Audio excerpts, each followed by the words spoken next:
sebenarnya apa sih Pak tujuan penataan pegawai non ASN ini Pak? Boleh mungkin Pak Alba dulu yang menjawab. Iya, makasih Mbak Tiwi. Jadi yang pertama bahwa penataan ASN itu menjadi penting seiring dengan perubahan transformasi di dalam sistem manajemen ASN kita. Nah, di sini kita ingin mempertegas di dalam undang-undang itu bahwa aparatur sipil negara itu hanya terdiri dari pegawai negeri sipil dan pegawai pemerintah dengan perjanjian kerja.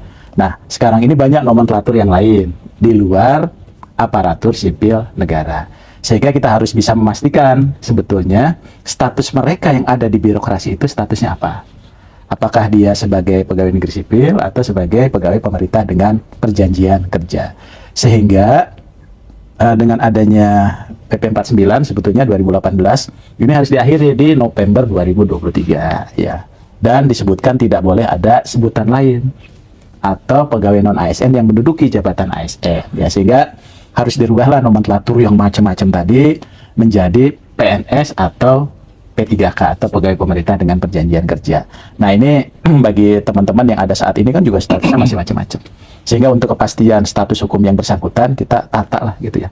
Tapi penataan itu harus sesuai dengan regulasinya, sesuai juga dengan kebutuhannya. Jadi artinya kita sangat mengapresiasi teman-teman pegawai non ASN yang sudah mengabdi, bahkan Pak Waka ya yang sudah bertahun-tahun gitu ya mengabdi di pemerintahan yang sifatnya kontrak, walaupun kontrak itu kapan saja bisa diputus. Tentunya kita tidak melihat hal yang seperti itu ya, tapi sepanjang dia memenuhi ketentuan peraturan perundang-undangan, anggarannya tersedia, kemudian juga sesuai dengan regulasi. Nah, itulah yang menjadi fokus kita untuk kita tata bersama.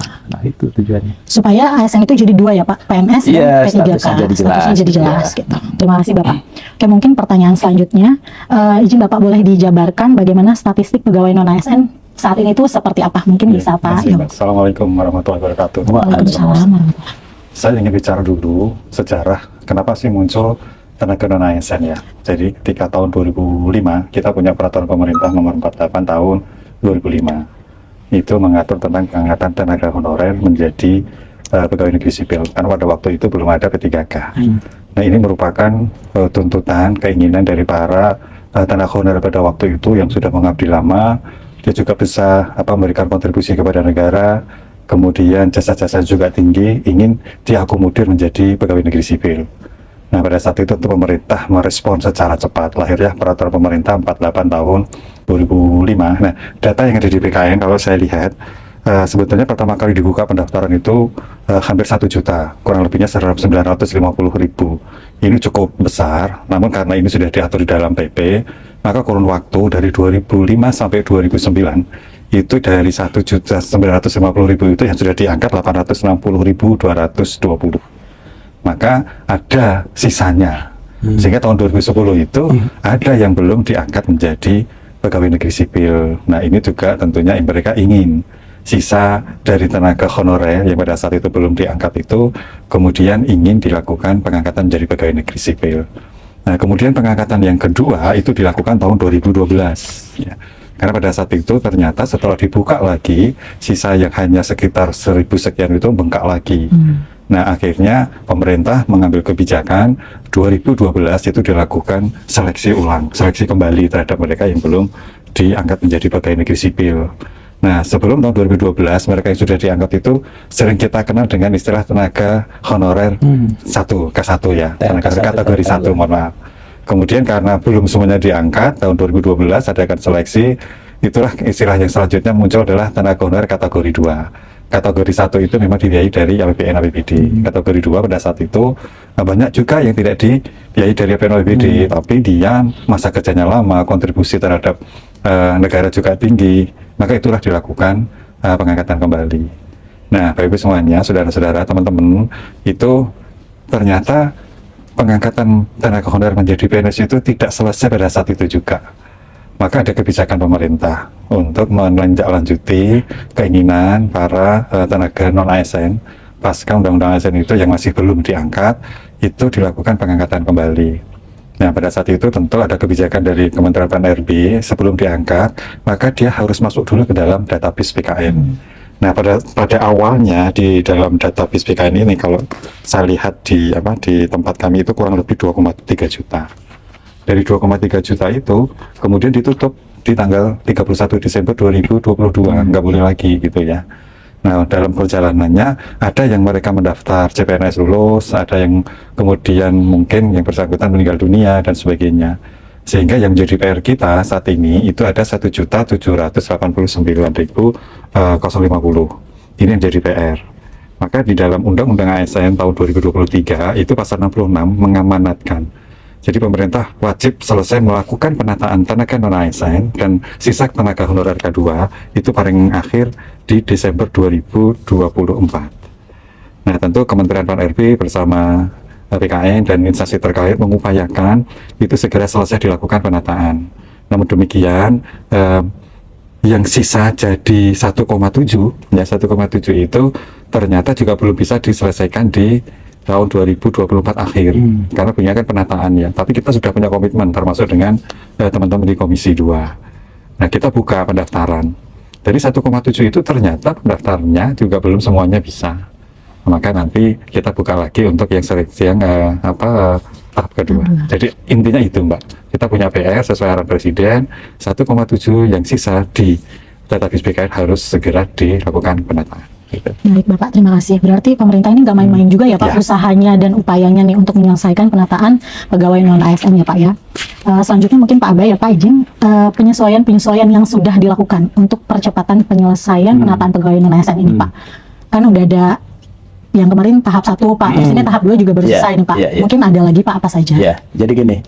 Jadi sebetulnya yang pertama itu apa yang melandasi ini adalah komitmen pemerintah dengan DPR. Ya, jadi upaya kita melaksanakan mandat dari Undang-Undang 20 2023 yang mengatakan bahwa penataan ini perlu dilakukan. Bahkan penataan itu harusnya Desember 2024. Tapi sepertinya kita nggak akan melakukan penataan ini sampai Desember karena jumlahnya juga cukup banyak, cukup variatif dan sebagainya. Dan secara teknis BKN tadi Pak Waka sampaikan juga harus mempersiapkan sistem ya dan sebagainya gitu ya, pendataan dan sebagainya. Nah, oleh sebab itu ini kami sebetulnya sudah betul-betul dari Kemenpan, dari aspek kebijakan, ini sudah membuka peluang yang luar biasa.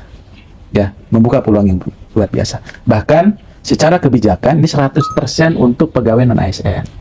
Nah, makanya kemarin beberapa kebijakan itu, ubah pertama, selain tahap 1, juga ada tahap kedua. Dari tahap kedua, kita sudah 2 kali melakukan perpanjangan.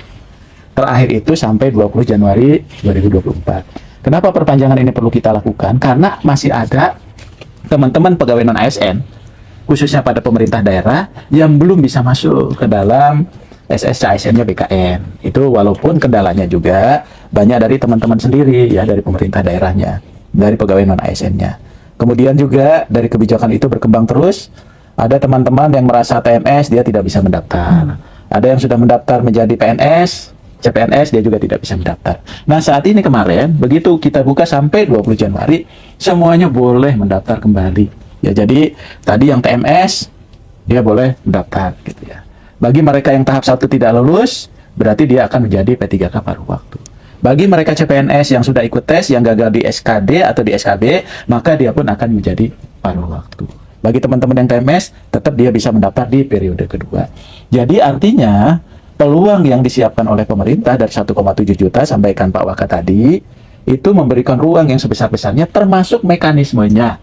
Ya, jadi ini komitmen Bu Menteri ini luar biasa. Sepanjang dia ada dalam database BKN, maka dia akan dapat prioritas. Pertama menjadi P3K, kedua menjadi P3K paruh waktu.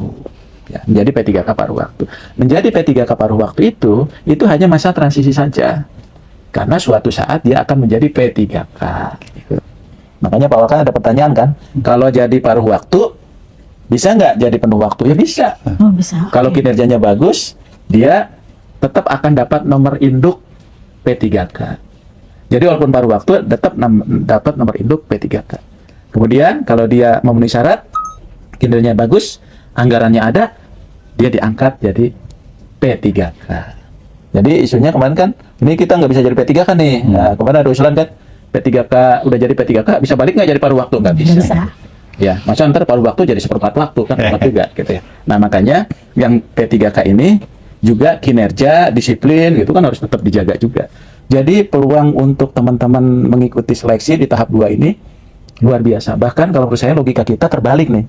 Jadi kita dulu formasi yang ada kita potong.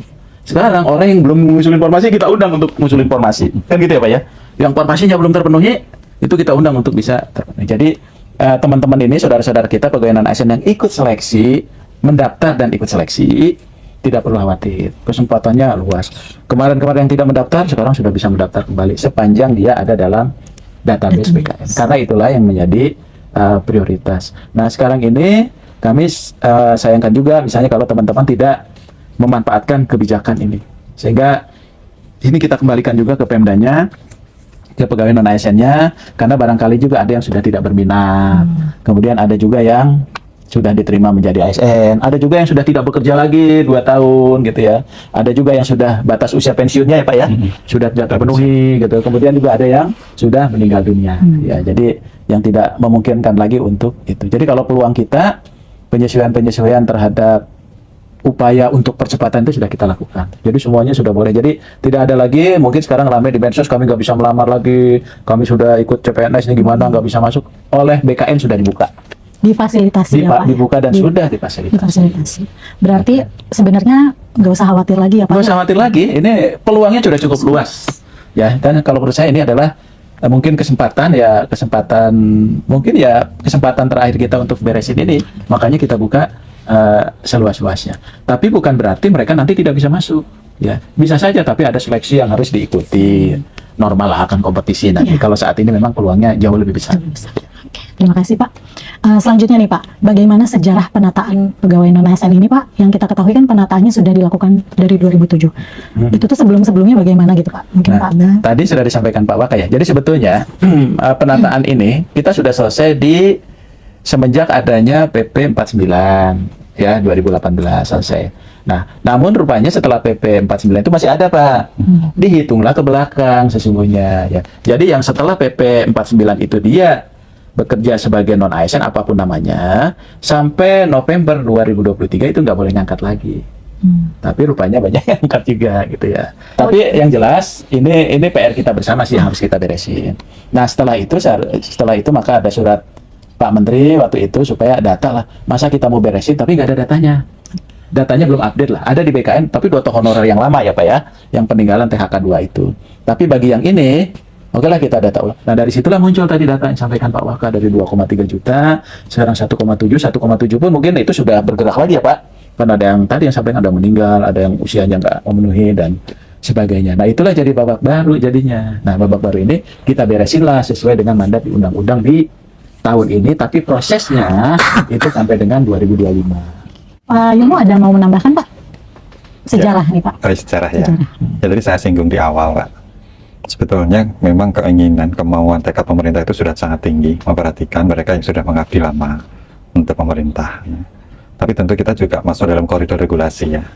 Tidak mungkin semuanya bisa diangkat tanpa memperhatikan regulasi. Namun demikian, regulasi yang selama ini dibuat oleh pemerintah itu jauh lebih mengakomodir, lebih ringan jika dibandingkan untuk pelamar umum, ya, tanpa mengurangi kualitas tentunya ya. Sehingga ya kalau misalnya saat ini PR kita ada 1,7, ya harapannya sesuai dengan arahan Presiden waktu itu ya segera diselesaikan. Memang kendala utama itu, mohon maaf, itu instansi memang karena keterbatasan anggaran ya. Di mana mereka sebetulnya juga selama ini sudah mengangkat tenaga honorer itu dan menggaji. Maka tadi polanya yang disampaikan oleh Pak Deputi, ya kalau anggarannya cukup untuk berapa orang, ya mereka itulah yang penuh waktu. Kemudian yang nggak, sementara belum ada menggunakan paruh waktu. Toh nanti kalau anggaran itu sudah ada, ya formasinya mengikutin aja, ya mengikutin aja. Sampaikan aja ke Pak Deputi, tetapkan formasi, angkat menjadi penuh waktu. Yang penting semuanya bisa selesai terakomodir dengan baik. Itu Mbak. Terima kasih Pak. Untuk pertanyaan selanjutnya mungkin masih Pak Yomo ya Pak. Setelah mendengar upaya dan berbagai penyesuaian nih yang telah dilakukan oleh pemerintah terkait penataan pegawai non ASN, salah satunya itu tadi seleksi P3K ya Pak ya. Statistik pelamar seleksi P3K di sampai saat ini tuh bagaimana Pak? Jadi saya sampaikan di awal dari 1,7 itu sebenarnya kan kita berikan kesempatan mereka melamar semua.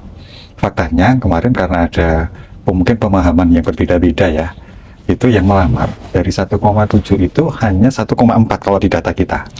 Jadi masih ada sekitar 300 Deputi. Maka arahan Bu Menteri kita bukalah seleksi tahap kedua. Oh, yang tadi itu tahap 1. Tahap 1. Ya, tadi tahap 1. Seleksi tahap 2. Seleksi tahap 1 kan sudah selesai ya. Sementara tahap 2 kan baru pendaftaran baru terakhir kemarin sudah selesai, ya kan. Nah, ternyata sampai dengan yang tahap kedua ini juga belum semuanya Pak Deputi bisa terakomodir, ya macam-macam. Kalau formasi sudah kita jamin, bahkan Bung Menteri sudah mengeluarkan kebijakan yang 3K Bekejar itu sudah bisa mengakomodir semuanya. Tapi ternyata memang yang tidak bisa ikut itu bukan karena kesalahan instansi semua. Ya pertama mereka sudah diangkat jadi ikut CPNS yang kemarin, kemudian ya usianya akhirnya juga sudah nggak mencapai lagi, lewat dan sebagainya. Tapi upaya kita untuk melakukan itu segera dipercepat gitu ya. Maka dibuka tahap kedua. Ya tahap kedua ini data sampai dengan hari ini karena kemarin sudah di close ya, diperpanjang 3 kali.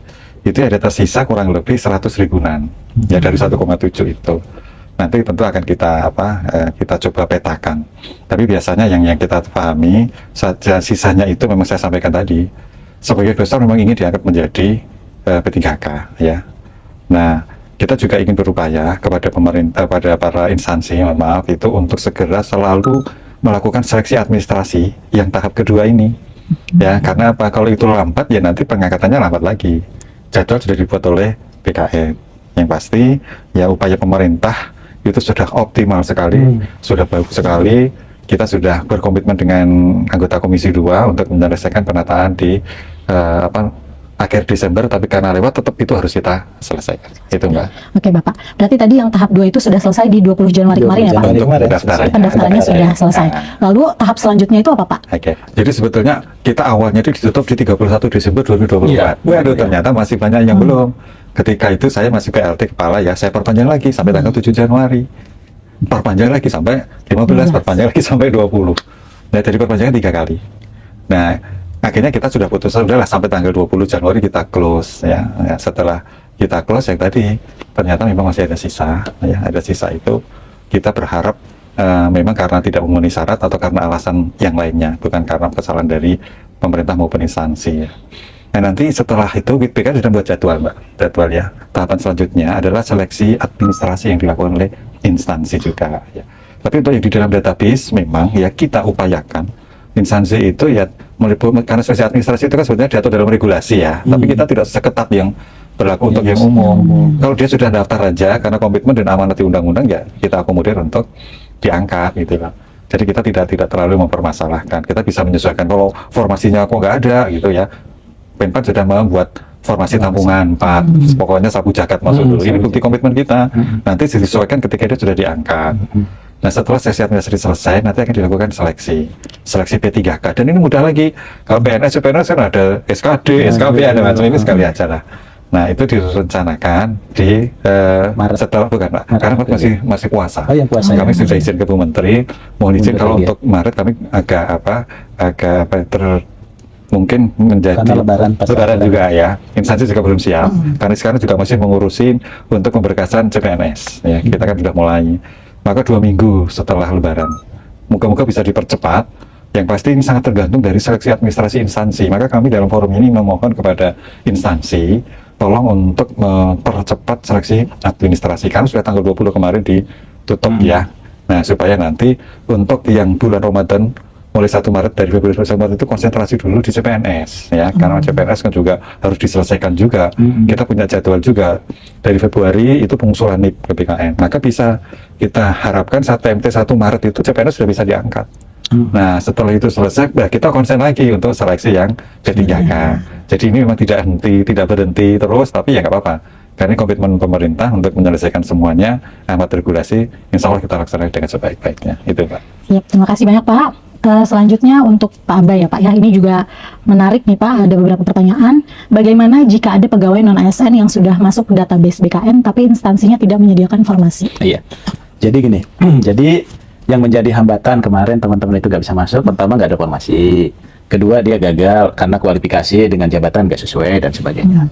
Nah, jadi sebetulnya ini juga sudah kita akomodasi. Jadi mohon kepada para PPK ya, instansi pusat dan daerah, yang pertama, formasi itu sekarang tidak jadi hambatan untuk teman-teman bisa melamar.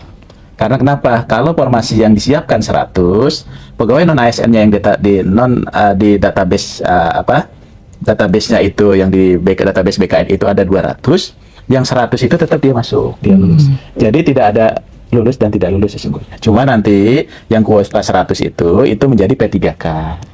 Kemudian yang 100 ini dia ngelamar juga nih, tapi dia pegawai non ASN dalam database BKN, maka dia akan menjadi paruh waktu. Jadi mereka tetap ada kesempatan bekerja gitu. Kemudian yang kedua, mereka juga kesulitan tuh Pak ya untuk masuk. Sekarang itu tinggal diinjek, tinggal submit saja. Nah, dulu harus ketik masuk satu, sekarang tuh enggak. Saking kita Permudah ya Pak. permudah ya Pak ya. Kemarin kan alasannya karena salah klik lah, akhirnya nggak dapat. Sekarang ini boleh daftar, tinggal dicari namanya. Di sini ada nama Tiwi, jabatannya apa? Oh ternyata nggak ada semua nih. Ada jabatan pelayanan operasional atau apa gitu. Ah, iya. Tinggal klik masuk semua. Nah, jadi sebetulnya kemudahan-kemudahan ini sudah kita buka luar biasa ya Pak ya. Jadi artinya bagi yang tidak ada dalam tidak ada dalam formasi, tapi ada dalam database BKN, itu tetap dia bisa jadi P3K.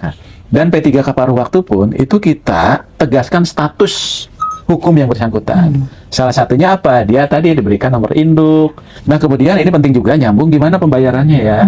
Nah, yang itulah yang membedakan. Kenapa mereka itu mengusulkan formasi terbatas? Pertama, karena anggaran belanja pegawainya terbatas. Ada undang-undang HKPD yang wajib 30%. Jadi ini juga harus dimengerti oleh teman-teman tenaga non-ASN, pegawai non-ASN. Yang paling penting adalah mereka tidak diberhentikan supaya pelayanan publik itu juga tetap bisa berjalan. Apalagi guru, tenaga kesehatan.